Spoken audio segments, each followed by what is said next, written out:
What's up? What's going on, guys? I want to welcome you guys back to the Lightbringer channel. I've been getting some more questions about meditation, and I just want to give you guys some advice because everything, once again, ain't gonna work for you. We all have to dissect our matrix. We all got to figure out our Rubik's Cube life. So what I can do, once again, is once people start practicing certain principles and you start going through certain phases and certain feelings and seeing certain shits, that's when I can step in. At this point, though, since a lot of y'all beginning to wake up, you know, the truth is the only thing you can do is strengthen that connection between you and what's within you. You know what I'm saying? So for me, breathing, when you're thinking about focusing on your breathing, the purpose of focusing on the breathing is to take away thoughts. It's to literally take your mind away from thought. You don't want to be thinking about bills and all of that shit because those are programs.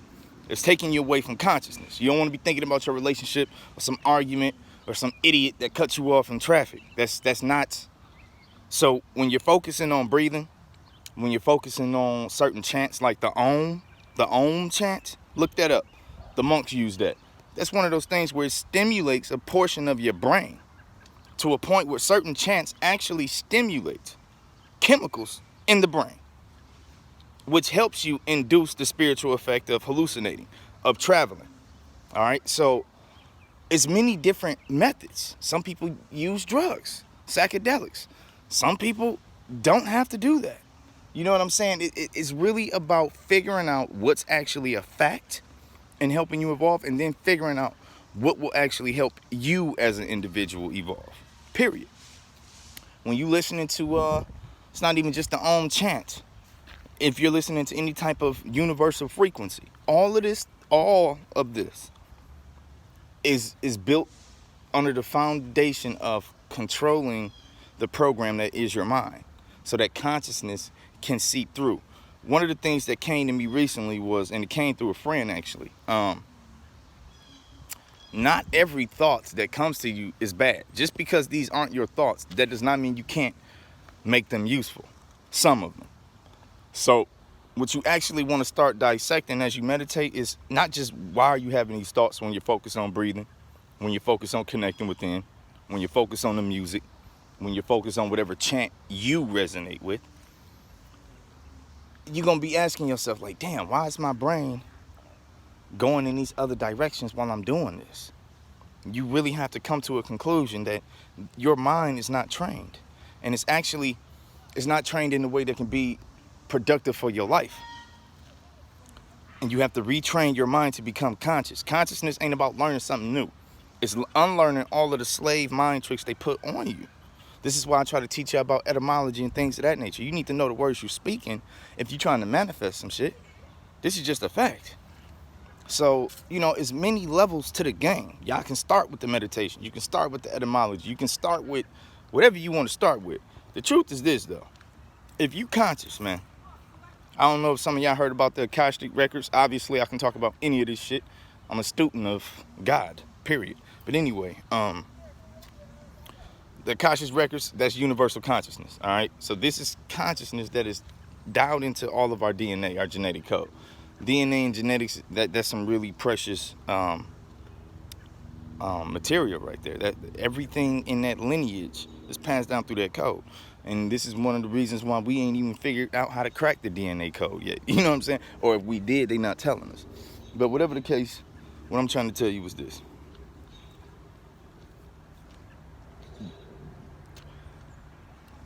If you're conscious, and if you can tap into a different perception, like a God perception, then you don't need school. Everything makes sense. You're a part of this universe.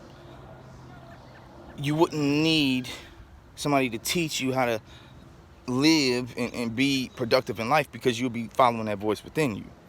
And this is another reason why they kill that consciousness within you. This is why so many people lost. And because you're under this systemic program from day one. From day one. They tell kids stop questioning your teachers. They tell kids, you know, don't backtalk adults. How about we properly instruct our children on how to question adults?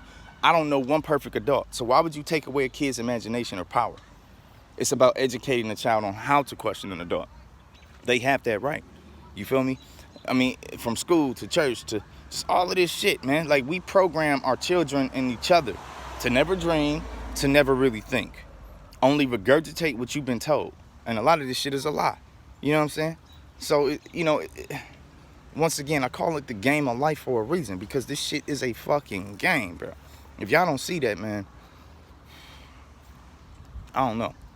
But, so yeah, if we talking about meditation, I would suggest finding some type of chant that really makes you feel something within yourself, in your heart frequency, in your brain. Do you feel a tingle sensation? It might not always be a tingle. I don't want nobody getting hooked on that shit. It might not always be a tingle. You know what I'm saying? It might not always be this funny feeling of energy. It's gonna be different for everybody, okay? But like, if you can figure out a chant or a music frequency that feels good and it really takes you away from just life, and it puts you in a space of being present. If you can be in a space of present, then you are in a space of consciousness. But if you are in a space of thoughts, then you are not conscious. So you got to really figure out which tool is good for y'all. I'm from Detroit. I had a harsher life.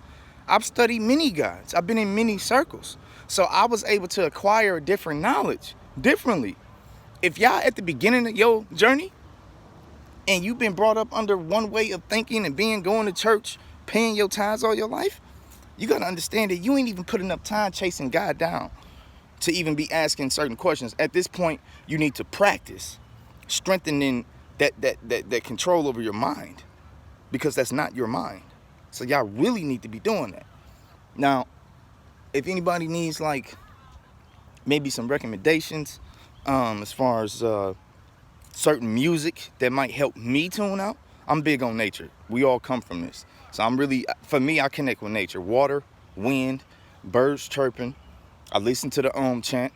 I do the 432 frequency, but I do a lot of other practices too. I train every day. I eat healthy. I'm taking my vitamins. Hello. You know what I'm saying? I'm meditating. Hello. You feel me? Like, I don't just do one thing. You can't. So y'all need to literally make it a lifestyle. You know what I'm saying? Be patient with the journey. Because you ain't going to hit that on switch. No, that ain't how it works. For some of us, yeah. But again, most of the time that comes with trauma. Opening your third eye and shit like that. A lot of it is either drug-induced or really terrible trauma. And when you go through that, you don't have control, and it usually makes you crazy. You feel me? So y'all really got to be careful with what you think you want. But, anywho. So yeah, I just think, you know what I mean? If you can take 20 minutes a day, every day, to really show gratitude to the universe by being still, just by being present in nature, in the moment, letting go of everything that's been put on you to oppress you anyway. Like, if you can just do that every day, I promise you, you're going to start seeing some different results, not just in your vessel, but in your life. But this is psychological programming. Y'all don't really get in spiritual. So, you know what I mean? There's no way for me to personally gauge any of you. I don't know any of you on that personable level to say, hey, bro, if you continue this, da-da-da, that's selling you. I'm not going to sell you the spirit. That's a lie, bro. And you going to feel it in your spirit. I'm lying to you anyway. That's why I'm saying, like, I don't like, it's certain things it's hard to answer, because the only way to answer it is to give you bullshit. And I'm not going to give you bullshit. I'm going to tell you, you need to start at step 1. Because I've seen what happened to people who skip steps and then you go crazy. You know what I'm saying? You start hurting yourself because you're possessed by demons, bro. Like, I don't know. I personally, I understand the curiosity. And I definitely know wanting to wake up. But y'all already are woke in all you're doing now. Because here's the thing. If you were not awake, you wouldn't be pursuing this. You would be blind to this. Come on now. You would have kept scrolling. So you have to know that you already are awake. What you need to do now is strengthen your power. And that's going to come with strengthening your body, your mind, and your soul. Period. I need to keep y'all conscious of that. So look into, you know what I mean, the 432 hertz. Look into some nature, man. Just running water. You know what I mean? Wim Hof. W-I-M-H-O-F. Another breathing expert. One day I'm going to record a video in my house of me doing my thing, some of my thing, because that'd be too long of a video. But and I'd be paranoid recording myself. But anywho, one of these days I'm gonna definitely just give y'all a little demo on you know, different postures. You feel me? Because you could be upright seated or you could be laying down comfortably. You know what I mean? But what you really want to do is make sure the spinal alignment is straight. You want to be able to allow that energy to flow up and down your spinal cord. Okay? Period. So this is why you need to be comfortable. When you're channeling this, you don't need to feel no tension. So for some of y'all, it might not be the monk sitting position. For some of y'all, it might be laying down. For me, it depends on how I'm feeling or how long I've been meditated or how long have I trained today. It goes up variable. So that's what I say you should do. Follow your soul with how you apply the principle, but only apply the principle in a way that's going to get you growth. Because the truth is, if you apply these principles the right way, you will get growth. So if you ain't getting growth, you ain't doing something right. That's just what it is, man. I mean, be patient and keep meditating. Fight your mind. Really recognize that your thoughts are not your own. But anyway, I'm gonna let y'all go. I'm gonna be answering more questions daily. I've been sick these past couple of days, so I've been kind of taking it easy on myself. But I'm back in the game though. Just keep that in mind.